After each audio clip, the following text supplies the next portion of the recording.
নমস্কার। আজকে আমি ছোলার ডালের ধোকলা বানাবো। তার জন্য ছোলার ডালটা ধুয়ে নিয়েছি, মিক্সিং জারে নিয়ে নেব। আমি লঙ্কা, আদা কুচনো, কিছুটা মৌরি দিয়ে পেস্ট করে নেব। করে জল দেব, পাতলা হবে না। সুজি, আটানো দই দিয়ে এবার আমি মিক্সড করে নেব। লবণ, চিনি মিক্সড করে নেব। বেকিং সোডা দেব, অল্প পরিমাণে জল দিয়ে দেব, দিয়ে আবার আমি মিক্সড করে নেব। আমি 10 মিনিট মতো রেস্টে রেখে দেব। ভালো করে তেল বুলিয়ে নিতে হবে। পেস্টটা আমি এই বাটিতে দিয়ে দেব। আমি একটা স্ট্যান্ড দিয়ে দেব, দিয়ে আমি এই যে ছোলার ডালের ধোকলাটা আমি ভাপাতে দেব, দিয়ে দেব।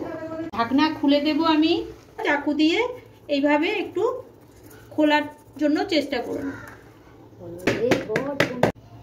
দেখুন কত সুন্দর হয়েছে। এবার আমি পিস পিস করে কেটে নেই।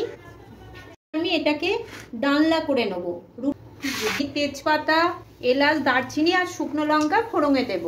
আমি এবার গোটা জিরে অল্প করে দিলাম, আদা বাটা দেব, টমেটো পিউরিটা আমি দিয়ে দেব, হলুদ, জিরের গুঁড়ো, কাশ্মীরি মির্চি, স্বাদ মতন লবণ দিলাম, ফ্যাটানো আছে এবার দিয়ে দেব।